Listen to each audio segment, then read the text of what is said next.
Got another one for you today, man. My boy's looking a little bit rough here. So we gotta make sure to tame this down, you know. Make sure your canvas is nice in the way that you want it. Preset the haircut.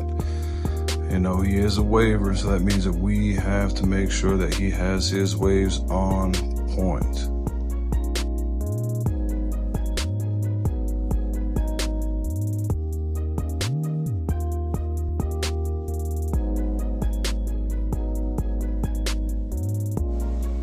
After we get all that nice and laid down, we come in, got a nice little 4-guard on there. He is a heavy waver. So we just come in, knock that down really clean, really smoothly, nothing too crazy. You know, I try to save his crown as much as I can. He is thinning just a hair, so you got to make sure to be an artist when it comes to this. So when that happens, make sure to paint the canvas accordingly. Then after that, come in through the sides here, knock this down with a little bit of a 3 just on the heavy spots, just to make sure that everything is lined up accordingly, more towards the center of his head and the sides.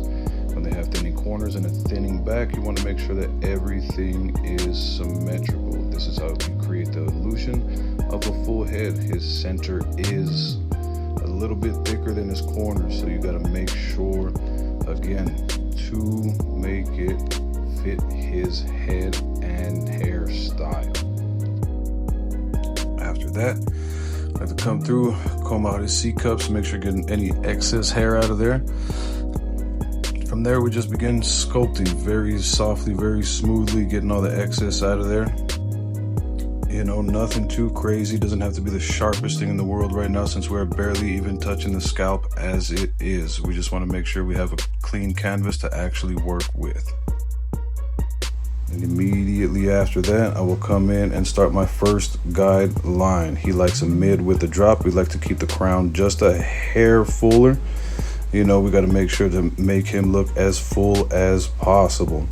I make my first guide line on one side, and then I just bald out the rest of it. It saves me time, saves me energy. You know, do one thing, do two things at the same token.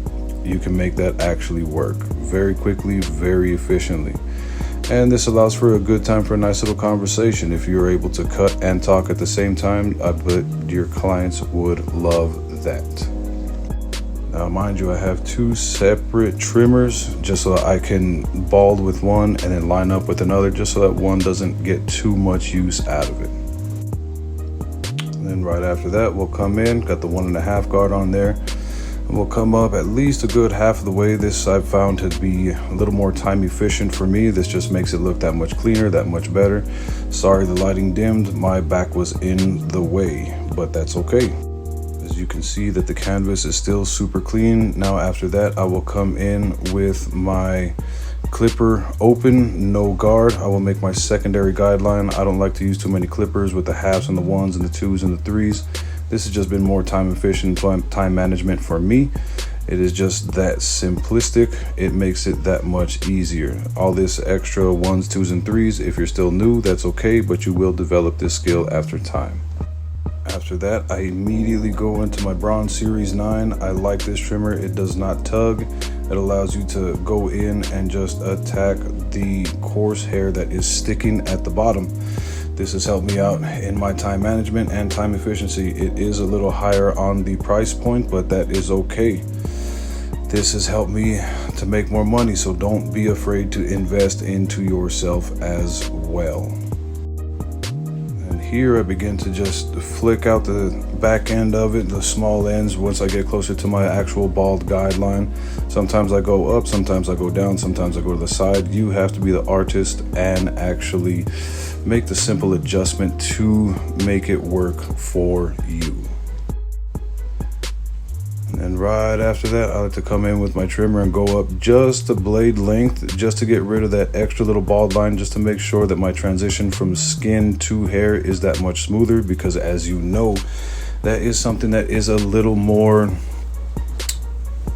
needing to be precise. So when you are a little more precise with this, that will make or break your fade as well.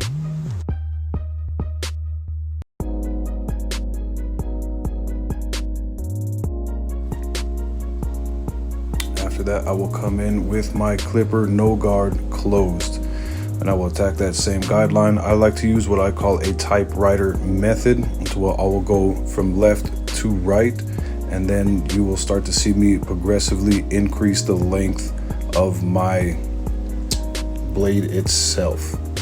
One thing at a time. I go left to right. Once I hit the right side, I'll come back to the left. This allows me to do less actual cleanup work and is more time efficient for me.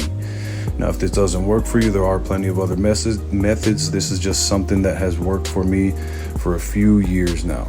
Now you will see that I will finally have this guard all the way open, and then we start attacking that line that we had in earlier. We'll come up just a small blade length, just to make sure that we soften that line so we don't got to come in and do more detail work.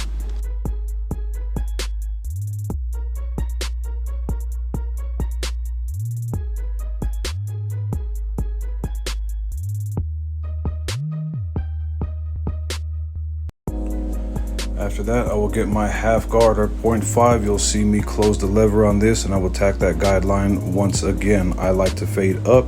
This is just more time efficient. If you are still learning to fade, that's okay. This has just been something that has helped me progress over time. So right now we are tapping into more of the artist side of it, and you can see how much is being cut off. So don't be afraid to play with your lever.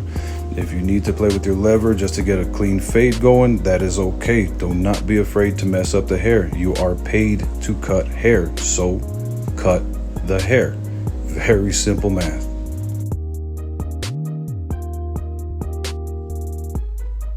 You'll start to notice that I go up a little bit with my lever more or less halfway closed, if not a little bit more, but I'm not digging in. It has a very, very soft feel to it, and you're able to go up to our top guideline. Just make sure that you're very, very soft with it, because when you are that way, you become the artist doing the shading rather than it being you cutting the hair, because as barbers we are artists. So do not be afraid to learn how to do the proper shading. You will also notice that I play with my lever a lot with the half guard. That allows me to get my detail work in early if you need to detail work. If you don't, then congratulations, you are a master cutter. Now, me personally, I still like to use clipper over comb. Some people do, some people don't, especially when they're dealing with a little bit more of coarse hair. Me personally, I do, because it allows you to be a little bit more of an artist like I like to do, and actually sculpt the haircut the way that I see fit. This is one of the reasons why he has been with me for a couple of years now. You can see that I continue to brush the hair when needed, but it's not the biggest thing to make sure that you brush after every stroke. I have found this out over years of time. You can start to see the fade really develop on its own. I like to shape. Some people do, some people don't. Some people are very adamant about guards. This has allowed me to be able to use anywhere from a 3 to a 6 as I see fit. Again, this works for me. It might not work for you, but do not be scared to try as well.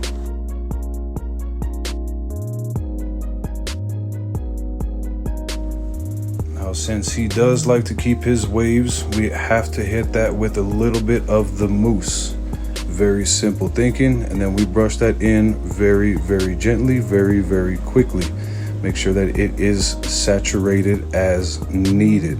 Make sure to hit the crown. Do not forget any spaces. If you do, the rest will not fit and or flow as needed. Now, right after that, I like to put my do-rag on top of him just to make sure that there is no flyaways, nothing too heavy.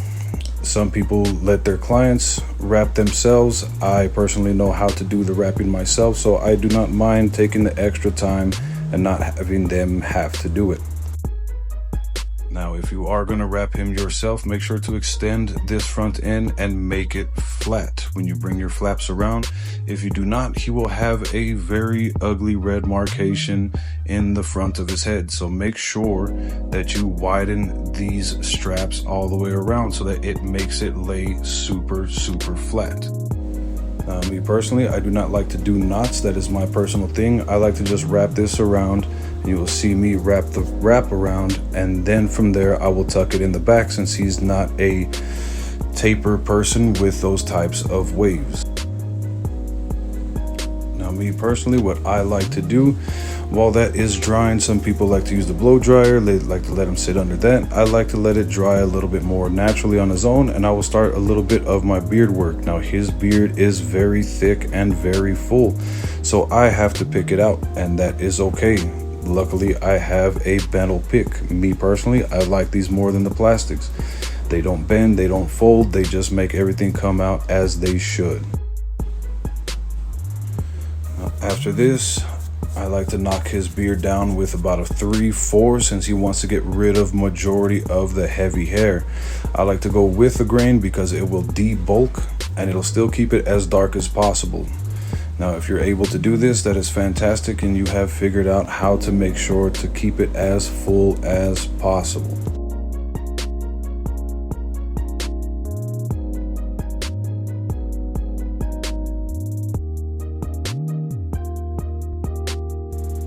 See here, he has a little bit of a darker spot. I will keep the same guard, but I will go upwards, since it makes it just a hair lighter in this one specific area. This is just to give him an even cut all the way through and through, and that will make it that much smoother throughout your transitions.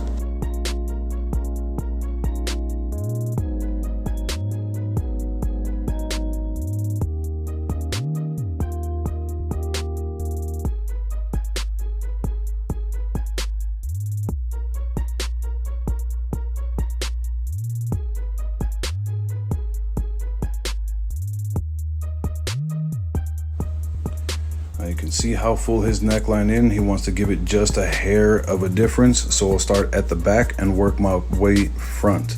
I like to leave the front end a little bit under the jawline, just because it give it that accent that'll make the beard appear more full.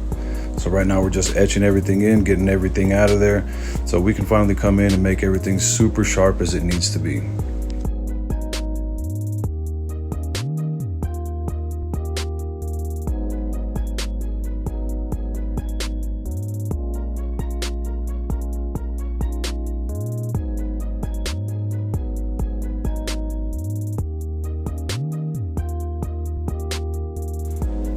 You'll see how I like to leave the bottom of the beard in. I don't bring it all the way to the tip top of the jawline. This is going to help accent his jaw and make his face look fuller, but it's also going to slim down the sides, so that gives him more of an accented jawline. This is going to help them look better, feel better, and just give your cut an overall solid feel.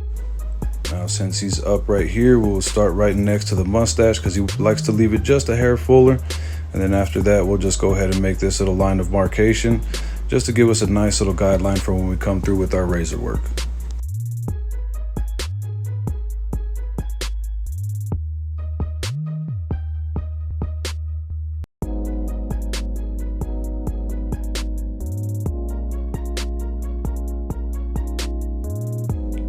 Now, once we got all that taken care of, I like to remove the wave cap.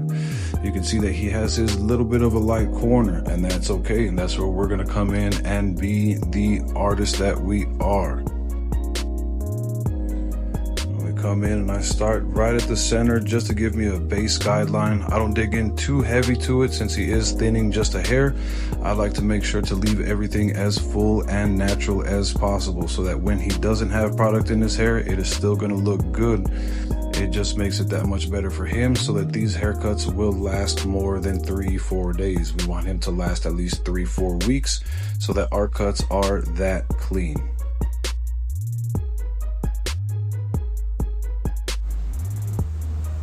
Now, after we get these vertical bars going, I like to brush just very softly. Since he already has the wave foam in there, we don't want to mess up everything that we got there, but we need to make sure that everything is laid flat and smooth. So after our first initial guidelines are in, we will come back and get it just a hair sharper for him.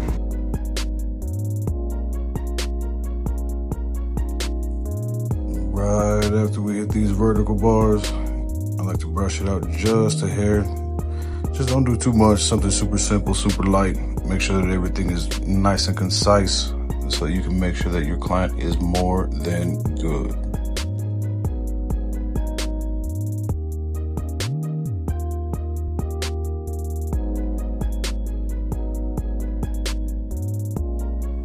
Right after that, we come in with the razor work. I like to hit my C-cups first. Again, using the typewriter method, I go one way first and then I backtrack again. It just makes my cleanup work that much simpler and that much faster.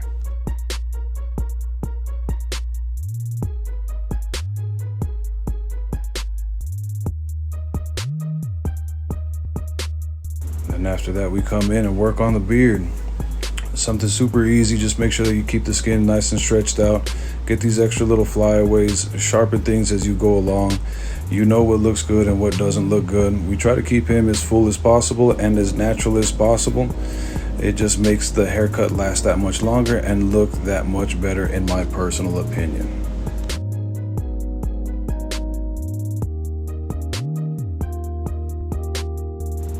Now he has a couple extra flyaways on his cheekbone.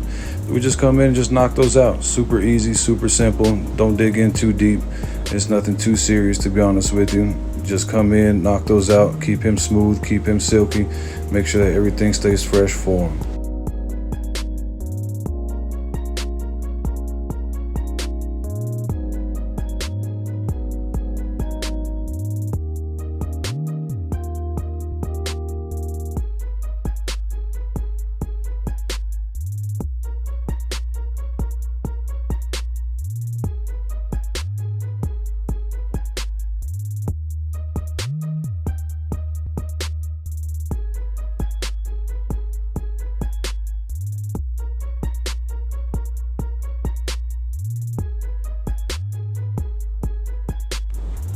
I did notice a couple flyaways by his eyebrow. Just go ahead and knock those out. It just makes it that much smoother and simpler for your client. They'll definitely appreciate it. You can see we took my man from looking rough to looking tough. Like and comment, subscribe for more.